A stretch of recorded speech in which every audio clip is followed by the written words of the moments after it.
75 tahun RTM terus unggul.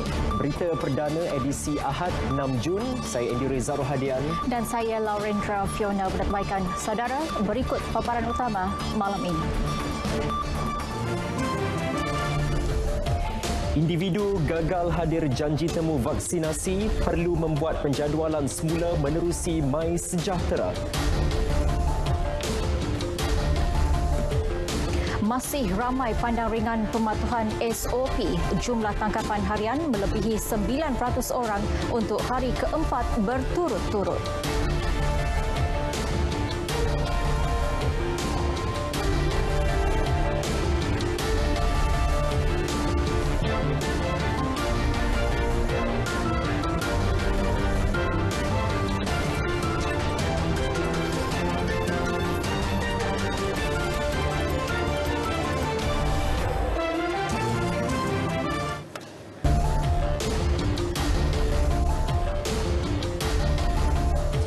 Assalamualaikum dan salam sejahtera. Individu yang gagal hadir pada tarikh janji temu vaksinasi COVID-19 yang ditetapkan perlu membuat penjadualan semula menerusi aplikasi MySejahtera. Peringatan diberi Menteri Kesihatan Datuk Seri Dr. Adam Baba bagi memastikan imuniti kelompok segera dicapai, seterusnya memutuskan rantaian penularan COVID-19. Jelas beliau bekalan vaksin tidak akan terjejas sekiranya penerima asal gagal hadir pada tarikh janji temu ditetapkan.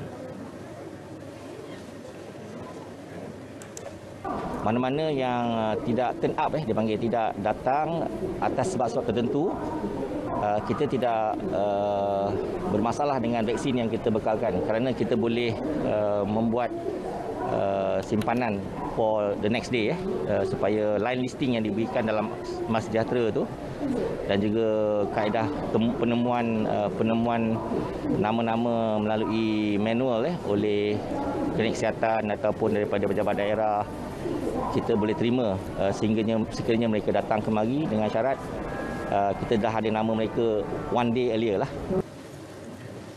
Beliau berkata demikian selepas meninjau pusat pemberian vaksin PPV Mega di Pusat Konvensyen Antarabangsa Persada Johor. Sementara itu, di Kelantan, Jabatan Kesihatan Negeri akan memperluas program jangkauan komuniti atau outreach imunisasi di setiap jajahan bagi memudahkan penduduk mendapatkan suntikan vaksin COVID-19.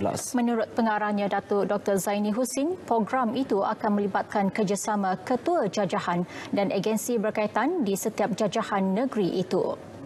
Sekiranya terdapat keperluan, pihaknya akan pergi dari rumah ke rumah di setiap jajahan untuk mempercepat pemberian vaksin kepada semua lapisan masyarakat. Jadi ialah ada golongan-golongan yang yang kita sasarkan untuk kita pergi ke kampung-kampung. Ini bergantung pada bekalan. Jadi apabila bekalan banyak, kita akan pergilah kepada semua dan kita harap ini akan dapat dilaksanakan secepat mungkin. Datuk Dr. Zaini melakukan tinjauan di PKRC, Dewan Jabatan Kebudayaan dan Kesenian Negara di Kota Baru. Sehingga kini lebih 144,000 penduduk Kelantan telah menerima dos pertama vaksin COVID-19, manakala seramai 55,000 telah menerima dos kedua. Sementara itu, Pusat Khidmat Ahli Parlimen Jeli akan mengadakan 3 lagi program outreach imunisasi bagi memudahkan penduduk di sekitar daerah berkenaan mendapatkan suntikan vaksin COVID-19.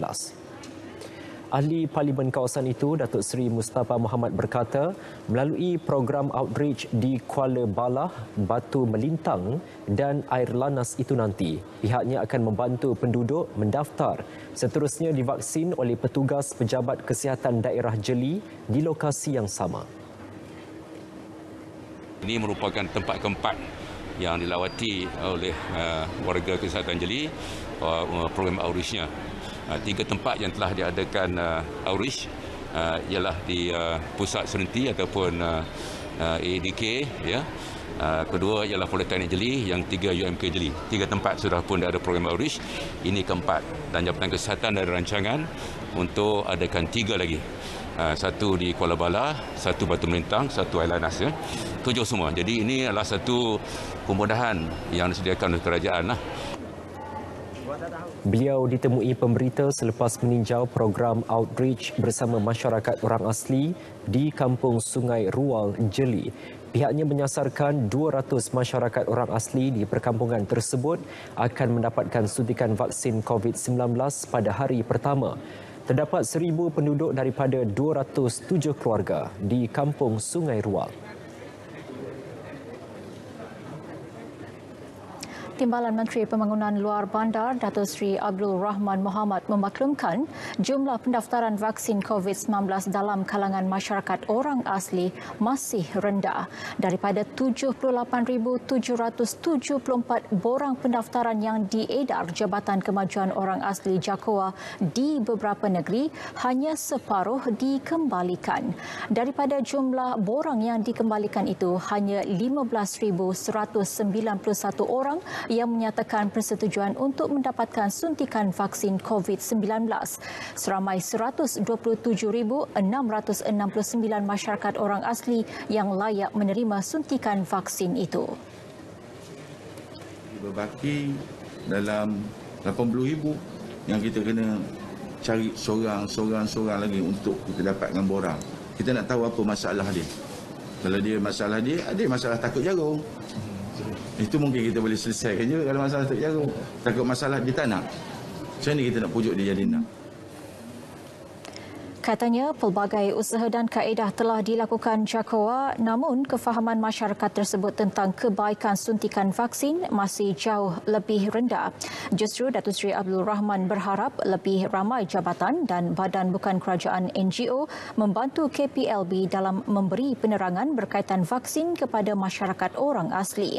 Malah beliau juga meminta agar petugas barisan hadapan masyarakat orang asli termasuk pegawai JAKOA didahulukan pemberian suntikan vaksin agar penduduk lebih berkeyakinan berhubung manfaat suntikan vaksin COVID-19.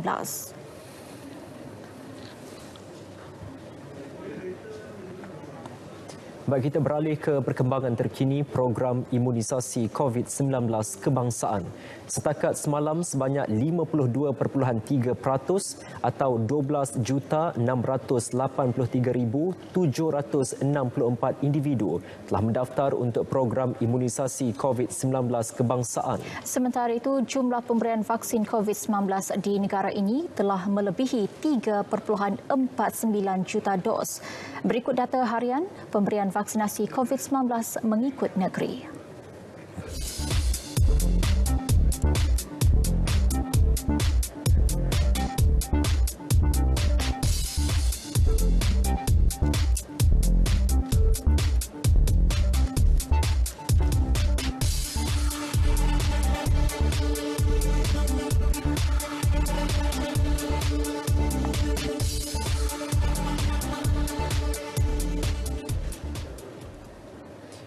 Baik, ini pula perkembangan situasi COVID-19 di Malaysia.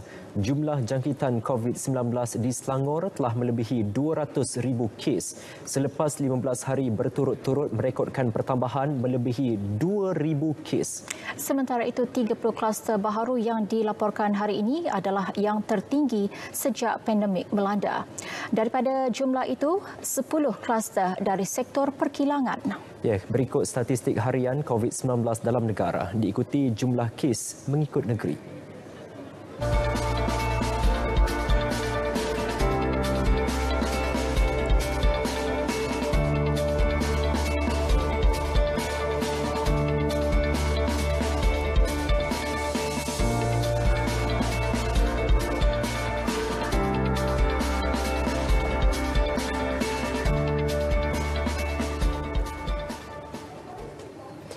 Saudara, 84.3% daripada 52,040 kes COVID-19 yang dilaporkan dalam tempoh seminggu sehingga semalam merupakan kes sporadik.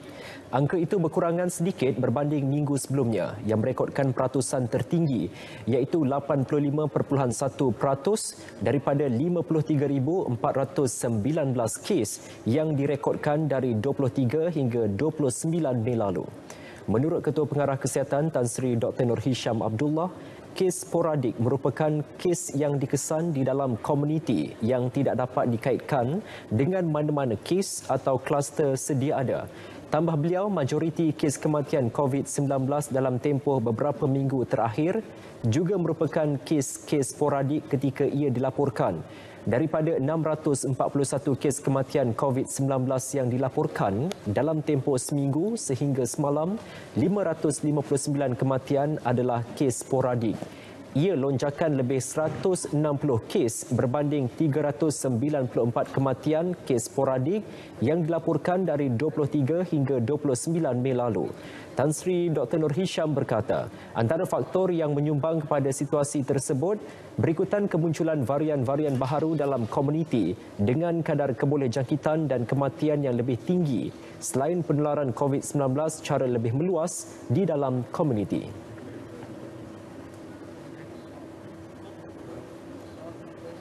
Saudara, sementara itu hanya Pahang dan Putrajaya masih bebas daripada varian membimbangkan VOC dan varian berkepentingan VOI. Sehingga Jumaat lalu, VOC dikesan telah menular ke 14 buah negeri, manakala VOI dikesan di Kuala Lumpur dan Sarawak. Secara keseluruhannya, terdapat 138 kes positif COVID-19, membabitkan 122 kes VOC dan 16 kes melibatkan VOI. Kementerian Kesihatan Malaysia KKM sebelum ini telah menyuarakan kebimbangan bahawa telah berlaku penularan secara meluas varian berkenaan dalam komuniti di hampir semua negeri di Malaysia. Justru KKM mengingatkan orang ramai supaya mengambil serius situasi berkenaan kerana varian terlibat mempunyai kadar kebolehjangkitan yang lebih tinggi. Selain menular dengan pantas, VOC dan VOI menjangkiti dengan gejala dan komplikasi yang teruk.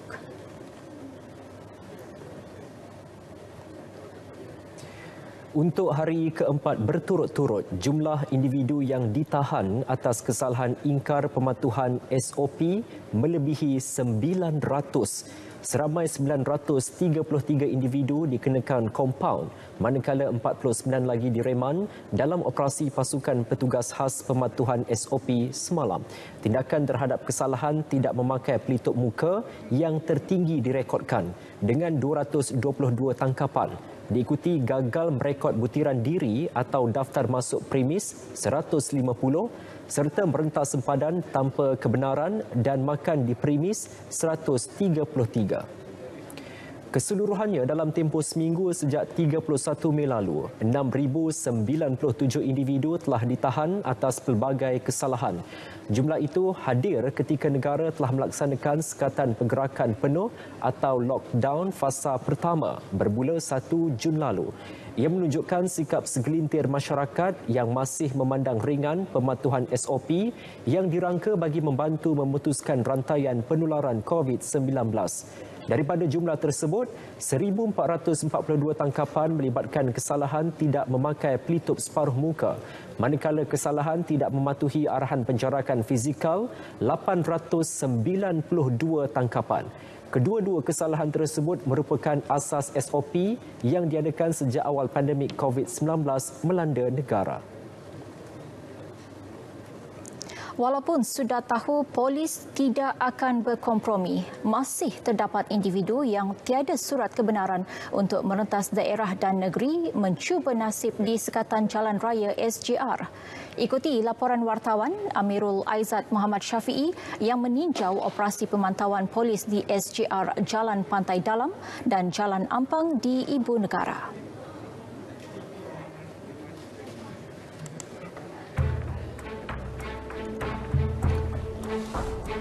Memandangkan hari ini cuti di Ibu Negara, kenderaan tidak banyak berbanding pada hari bekerja dan situasi ini digunakan segelintir individu untuk cuba merentas daerah dan negeri tanpa surat kebenaran daripada polis atau Kementerian Perdagangan Antarabangsa dan Industri. Pelbagai alasan diberikan dengan harapan polis di SJR akan berlembut dan melepaskan mereka. Seperti di SJR Jalan Ampang ini, anggota polis bertugas memaklumkan ada pengguna jalan raya yang menggunakan surat kebenaran kerja sebagai lesen untuk merentas daerah. ada juga yang mengemukakan surat kebenaran pergerakan tiada kelulusan daripada MITI. Ketua Polis Negara Datuk Seri Akril Sani Abdullah Sani Isnin lalu menegaskan surat kebenaran pergerakan yang dikeluarkan MITI semasa Perintah Kawalan Pergerakan sebelum ini tidak lagi boleh diguna pakai kerana sudah luput tempoh.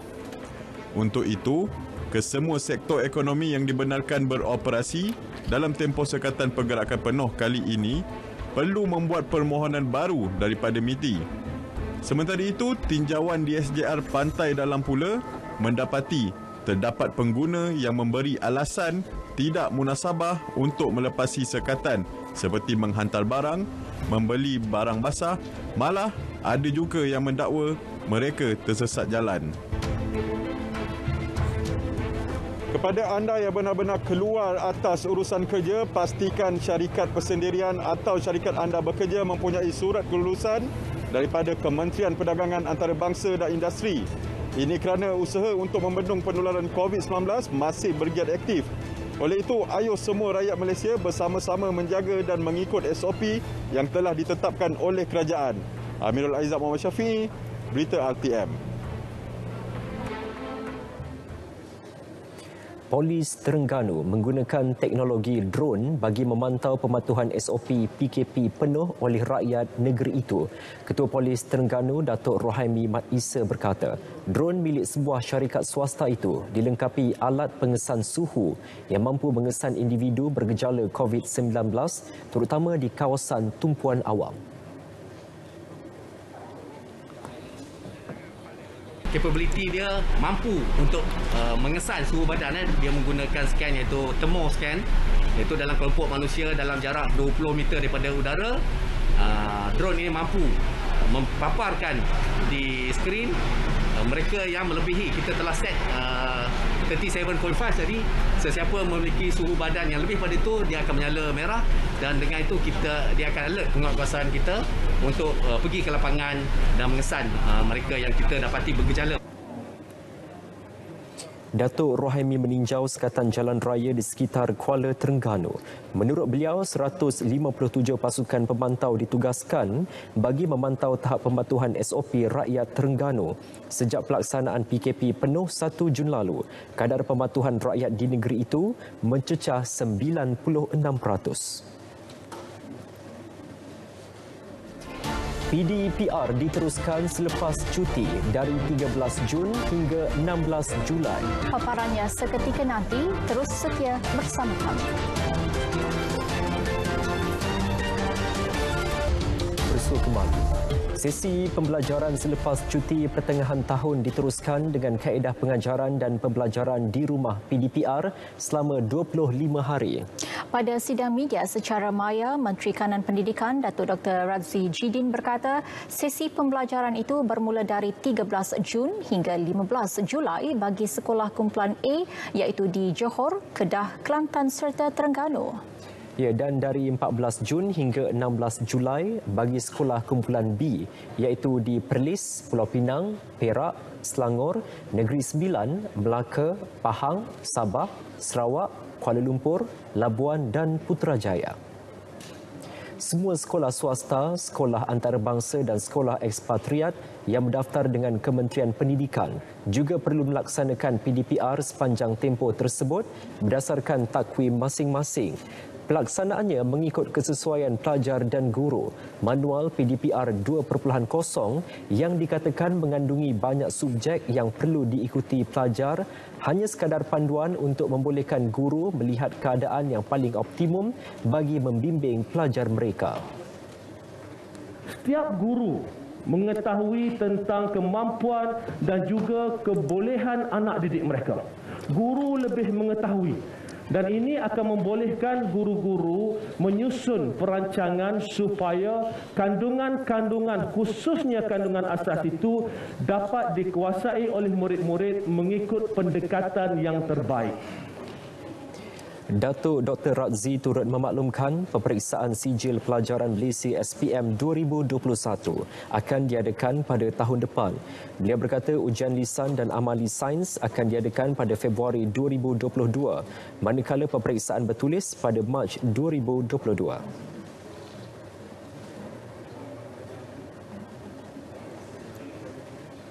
Ya, sementara itu, 40,290 unit komputer riba dan sambungan data selama setahun akan diagihkan kepada pelajar terutamanya dari keluarga B40 sebelum 12 Jun ini. Baki 96,000 lagi akan diagihkan pada September ini. Baik, sebelum ini 12,887 unit komputer riba telah diagihkan kepada 95 buah sekolah di 51 pejabat pendidikan daerah PPD terpilih di seluruh negara. Projek Rintis Peranti di mana kumpulan sasarnya adalah 150,000 murid B40. Untuk makluman saudara-saudari, dalam inisiatif ini kita di peringkat kementerian ianya dilaksanakan melalui program cerdik di mana sekretariatnya adalah Yayasan Hasanah. Dalam konteks ini, murid akan menerima komputer riba dan juga menerima akses kepada internet untuk tempoh setahun. Mengenai Didik TV Kementerian Pendidikan, Datuk Dr. Razzi berkata rancangan itu akan terus disiarkan setiap hari selama 15 jam dengan kandungannya mengikut silibus mata pelajaran. Manakala slot televisyen pendidikan juga diteruskan di TV OK RTM selama 2 jam dan di Astro Tutor TV selama 4 jam setiap hari. Dalam pada itu, Datuk Dr. Razzi memaklumkan semakan keputusan rayuan sekolah khusus iaitu sekolah berasrama penuh, sekolah menengah kebangsaan agama, kolej vokasional, sekolah menengah teknik dan sekolah menengah pendidikan khas vokasional boleh dibuat mulai Selasa ini. Pendaftaran bagi pemohon yang berjaya akan dilaksana secara dalam talian bermula pada 13 Jun bagi sekolah dalam kumpulan A, manakala 14 Jun melibatkan kumpulan B.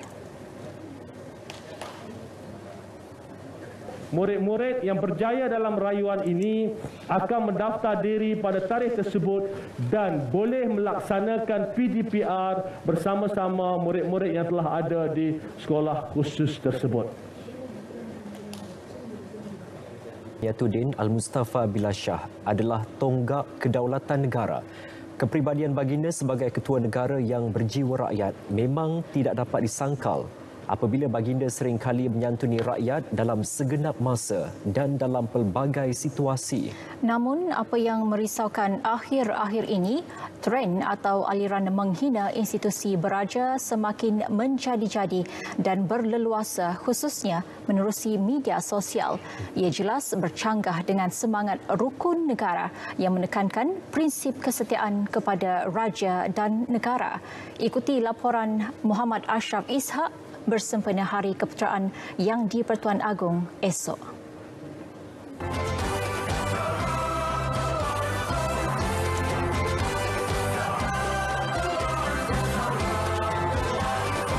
Peranan dan tugas yang di-Pertuan Agong bukan hanya sebagai ketua negara semata-mata. Malah baginda dan institusi beraja adalah simbol dan lambang kedaulatan bagi negara yang telah merdeka sejak 63 tahun yang lalu. Walau bagaimanapun masih terdapat segelintir pihak yang tidak memahami fungsi institusi ini sehingga sanggup mempersenda dan menghina institusi beraja yang telah menjadi tonggak kedaulatan negara kita sejak sekian lama. Saya rasa penghinaan terhadap institusi beraja adalah tidak wajar. Kerana kita sebagai rakyat Malaysia, kita dibesarkan dengan 5 prinsip rukun negara. Kepercayaan kepada Tuhan, kesetiaan kepada raja dan negara, keluhuran perlembagaan, kedaulatan undang-undang, kesopanan dan kesusilaan. Saya sebagai rakyat Malaysia yang beragama Islam, saya juga yakin dengan firman Allah di dalam Al-Quran, taatlah kamu kepada Allah, taatlah kamu kepada Rasul dan taatlah kamu kepada pemerintah. Tak sepatutnya berlaku dalam negara kita, sebab bila ianya berlaku, ia akan menimbulkan satu keadaan yang tidak harmoni dalam kalangan masyarakat, terutama sekali masyarakat Melayu itu sendiri. Kalau sekiranya ada isu ataupun ketidakpuasan hati yang ingin disuarakan, perlulah disuarakan melalui saluran yang betul dan secara berhemah, bukannya menghina. Media sosial yang merupakan wadah utama masyarakat untuk berhubung dan bersosial kini menjadi medan menghina dan memperlekeh institusi beraja oleh pihak-pihak yang tidak bertanggungjawab. Sekiranya situasi ini dibiarkan terus berlarutan, ia boleh menyumbang kepada perpecahan dalam masyarakat, seterusnya mencalarkan imej negara yang menjunjung penuh prinsip raja berperlembagaan. Kita bercakap di mana sekalipun, terutamanya dalam nilai timur kita ini, hatta kita mahu menegur sesiapa sekalipun, apatah lagi institusi beraja, kita mempunyai adab dan sopannya begitu. Sebab itu kita meletakkan satu prinsip kesopanan dan kesusilaan di dalam rupa negara itu sebagai satu cara untuk kita bernegara dan untuk cara kita menegaskan tentang bagaimana adat timur dan cara kita berinteraksi antara satu sama lain. Walaupun hak kebebasan bersuara dijamin dalam perlembagaan, namun ia bukan tiket untuk mana-mana pihak bebas mengkritik dan mempersenda sesiapa tanpa had, terutama melibatkan institusi beraja. Justru, rakyat perlu memahami fungsi institusi beraja yang termaktub di dalam Perlembagaan Persekutuan. Sekiranya tiada ilmu tentang bidang ini, maka kita lebih mudah cenderung untuk terpesona atau teruja dengan foreign realization, maknanya mereka melihat kepada perkembangan negara luar dan membandingkan institusi kita dengan institusi lain, di institusi beraja di negara lain dan sebagainya. Sedangkan kita mempunyai nilai-nilai warisan yang tersendiri, mempunyai tata cara, mempunyai hati budi, mempunyai nurani yang berbeza dengan masyarakat di negara lain. Hakikatnya, institusi beraja tidak dapat dipisahkan dengan masyarakat dan ia saling melengkapi antara satu sama lain. Tanpa keutuhan ikatan kedua-dua bahagian ini, kesepaduan dan keharmonian negara tidak mungkin dapat dicapai. Bertuah rakyat di payung baginda, jantung hati rakyat jelata, raja dan rakyat berpisah tiada. Dirgahayu tuanku berdaulat di tahta. Selamat Hari Keputeraan ke bawah duli yang memulia tuanku. Semoga tuanku terus memperoleh keafiatan dalam terus memayungi segenap lapisan rakyat di bumi bertuah ini. Daulat tuanku. Laporan Muhammad Ashraf Ishak, Berita RTM.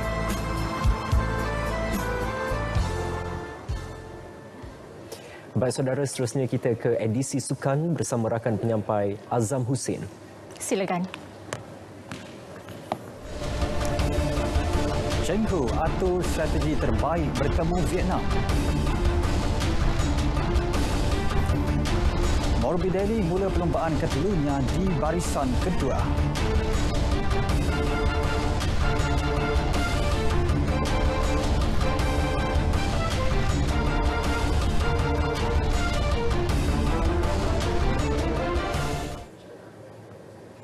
Assalamualaikum dan salam sejahtera. Edisi Sukan malam ini anda bersama saya Azam Hussein.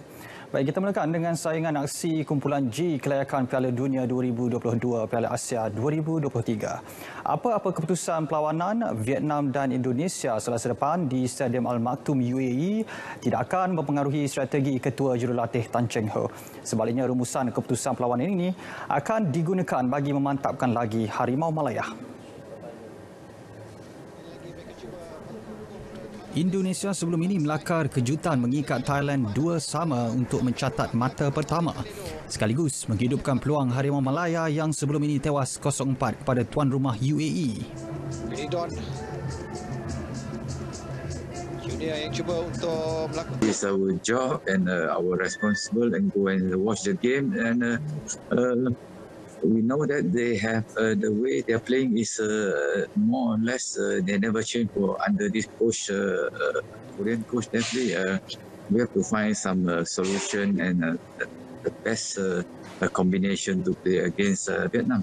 Yang penting kita kena fokus perlawanan kita lah. Kalau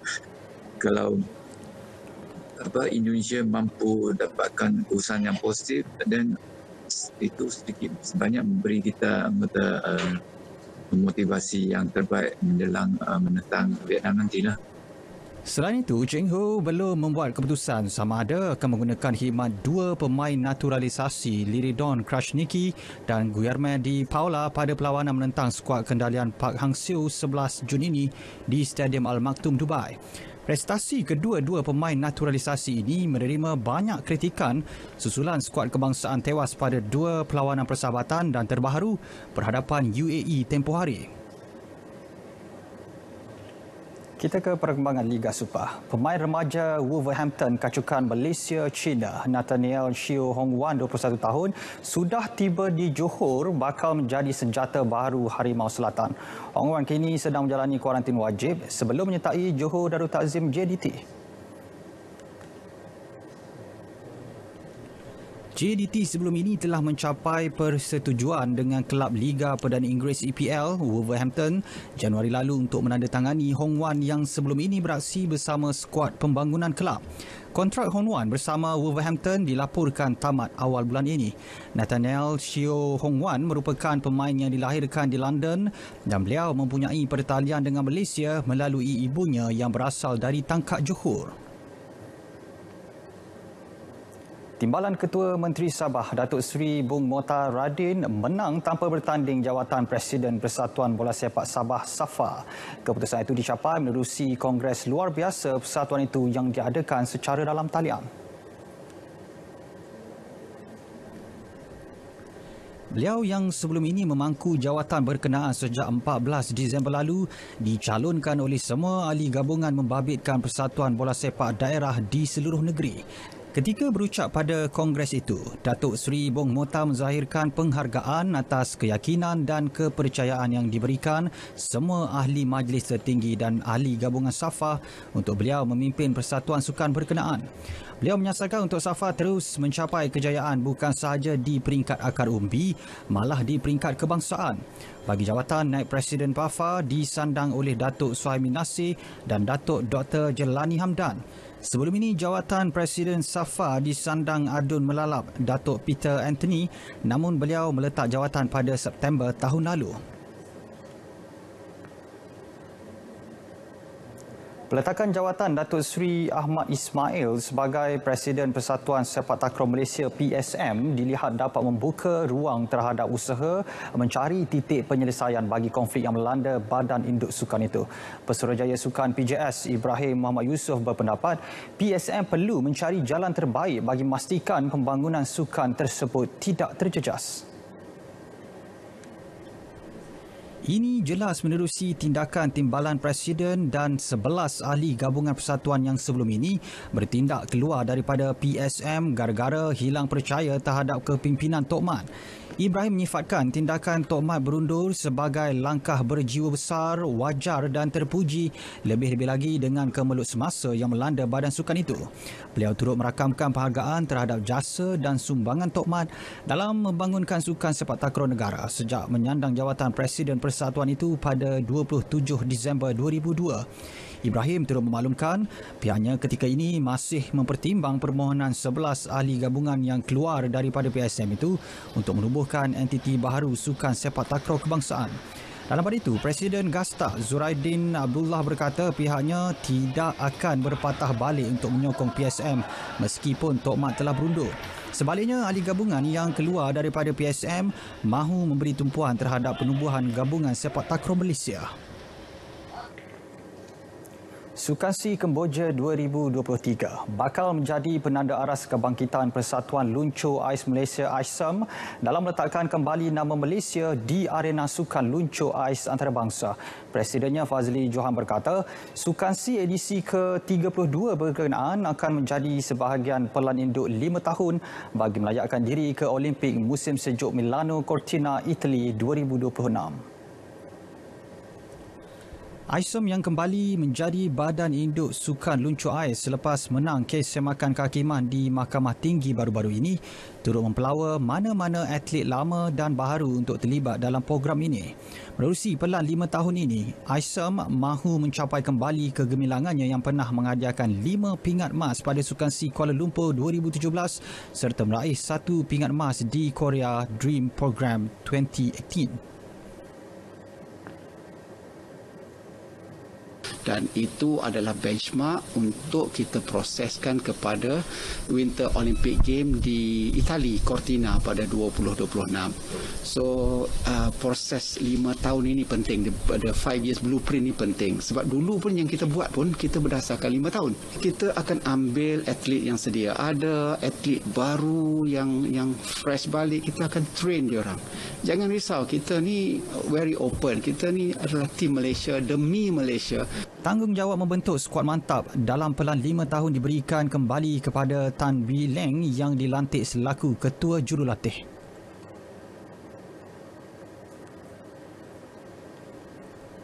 Sementara itu, ISOM akan menggunakan pakar perundangan bagi meminda perlembagaan persatuan sedia ada yang dilihat agak longgar. Isu kelonggaran serta kelemahan perlembagaan antara punca ISOM dibatalkan pendaftarannya oleh Pejabat Pesuruhjaya Sukan PJS pada 2018. Fazli berpendapat perkara pertama yang perlu dilakukan selepas menang kes semakan kehakiman pada 20 Mei lalu adalah penambahbaikan perlembagaan. Pindaan kepada perlembagaan atau penambahan kepada perlembagaan yang lebih menjurus kepada Sports Development Act dan juga Olympism yang ada dengan di Olympic Movement. Lebih kita menjurus kepada situ dan di situlah kita akan pastikan bahawa perlembagaan ini akan dihormati. Fazli akan membawa perkara berkenaan pada Mesyuarat Agung tahunan sebelum diserahkan semula kepada Pesuruhjaya Sukan.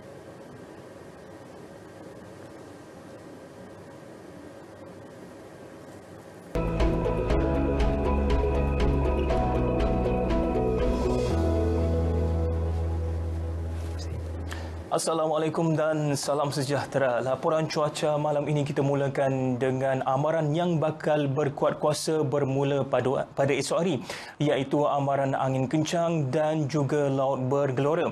Kawasan-kawasan yang dijangka terlibat adalah melibatkan hampir keseluruhan perkapalan Phuket dan juga sebahagian perkapalan utara Kondor dan sebahagian juga utara Reef North buat masa ini. Amaran ini berkuat kuasa pada esok hari bermula pada 7 Jun sehingga 10 Jun 2021. Ia adalah berbahaya ke atas semua aktiviti bot-bot kecil, sukan laut dan juga rekreasi laut. Bagi paparan imej satelit yang terkini, kelihatan kelompok awan aktif yang berskala kecil lebih terpencil di sekitar negeri Pahang dan juga bakal memasuki negeri Terengganu. Juga kelihatan di sekitar Johor Timur, pedalaman Kapit, negeri Sarawak dan juga bahagian Sanakan negeri Sabah. Dijangka keadaan ini boleh berlarutan sehingga ke awal pagi keesokan hari. Bagi paparan imej gemar radar yang terkini pula, kelihatan ribut petir di 1-2 tempat lebih terpencil, iaitu di kawasan sekitar daerah Lipis dan boleh memasuki daerah Jerantut dan berakhir di hampir ke semua tempat di negeri Terengganu pada awal pagi keesokan hari. Dan keadaan hujan juga dijangka boleh meluas di negeri Terengganu bermula pada tengah malam hari ini. Manakala di negeri Sarawak pula kelihatan ribut petir di 1-2 tempat berlaku di pedalaman bahagian Kapit negeri Sarawak dan boleh memasuki ke bahagian Bukit Mambung negeri Sarawak. Manakala di lain-lain tempat pula hujan di 1-2 tempat melibatkan bahagian Sibu, pedalaman negeri Sabah dan juga bahagian Sanakan, terutama sekali melibatkan pesisir pantai dan juga perairan Sabah Timur di kawasan tersebut. Dan dijangka keadaan hujan ini boleh berterusan dalam tempoh 2 jam lagi. Bagi ramalan keesokan hari pula, hujan pagi dimulai di kawasan sekitar negeri Selangor, iaitu melibatkan pesisir pantai dan perairan, termasuklah di negeri Melaka dan juga pantai barat negeri Johor. Dan juga kelihatan hujan boleh berlaku di kawasan sekitar perairan negeri Sarawak dan juga perairan Sabah Barat. Dan Met Malaysia menjangkakan pada esok esok hari taburan hujan yang rendah berserta keadaan hujan dan juga keadaan suhu maksima yang rendah termasuklah keadaan cuaca kering dan panas boleh berlaku di hampir ke semua tempat di negeri-negeri Semenanjung. Berbeza pula hal keadaan di negeri Sabah dan juga Sarawak. Hujan berserta ribut patih di 1-2 tempat boleh berlaku di utara Sarawak dan juga hampir ke semua bahagian di negeri Sabah. Sekian dahulu laporan cuaca buat malam ini. Dapatkan informasi cuaca di laman sesawang dan juga media sosial kami. Saya Abdul Aizat. Assalamualaikum.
Yang masih bersama berita perdana.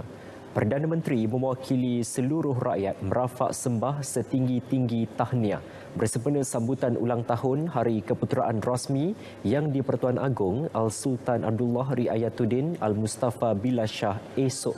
Tan Sri Muhyiddin Yassin dalam kenyataannya turut mendoakan agar Al-Sultan Abdullah dianugerahi kekuatan dan keberkatan untuk terus kekal bersemayam di atas singgasana takhta pemerintahan dengan penuh kebesaran, kedaulatan dan kesejahteraan.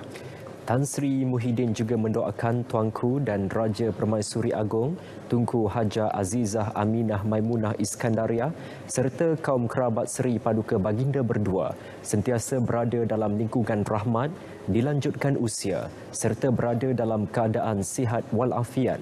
Tambah Perdana Menteri, negara masih lagi berada dalam tempoh pelaksanaan sekatan pergerakan penuh yang bertujuan melandaikan keluk jangkitan COVID-19. Beliau berharap dengan segala usaha yang sedang dijalankan dalam melawan pandemik COVID-19 akan memperoleh kejayaan atas limpah perkenan dan naungan Tuanku.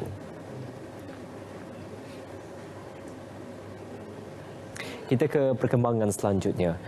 Saudara, bagi Ketua Kumpulan Nasyid Rabbani Azadan Abdul Aziz, tiada yang lebih membahagiakan selain dibenarkan pulang ke rumah selepas disahkan sembuh daripada COVID-19 minggu lalu. Baik Azadan yang selesai menjalani kuarantin dan rawatan selama 10 hari di PKRC Maibs dan Hospital Sungai Buloh berkongsi kegembiraan itu di akaun Instagram beliau.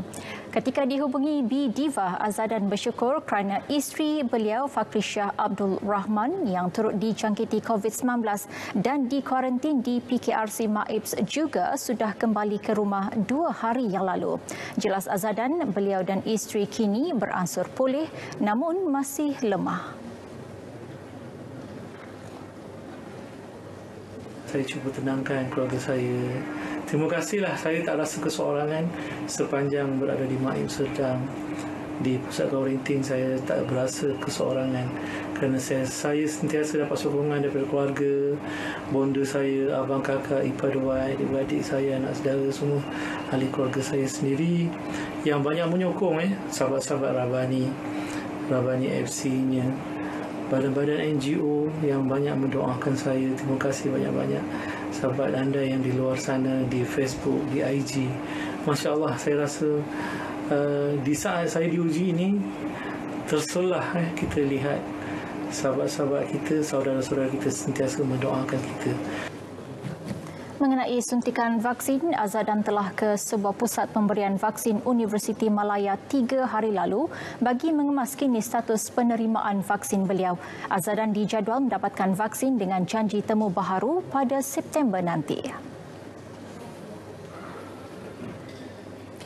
Laluan masuk seseorang anak seni ke dalam dunia hiburan tidak sama. Ada yang perlu melalui pelbagai onak duri. Namun bagi anak seni kelahiran Puchong, Selangor yang ingin dikenali dengan nama Yulia Camelia, laluan untuknya cukup mudah dan tidak perlu mengambil masa yang lama.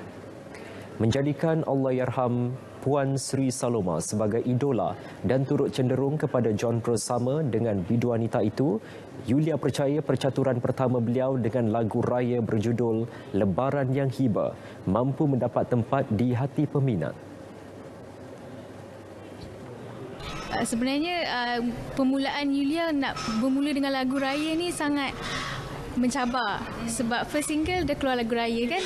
Tapi alhamdulillah setakat ni sesiapa yang mendengar dia orang sukalah dengan lagu ni sebab lagu ni dia macam kita kembalikan balik vibes Saloma dengan Piramli dulu kan. So alhamdulillah lah. Kalau nak ikutkan main Yulia sebenarnya lebih macam Saloma punya genre lah.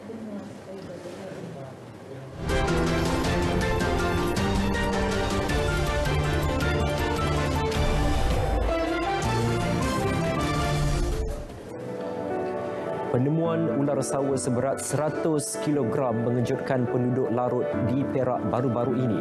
Ular itu ditemukan pemandu jengkaut ketika dia sedang membersihkan satu kawasan pembinaan.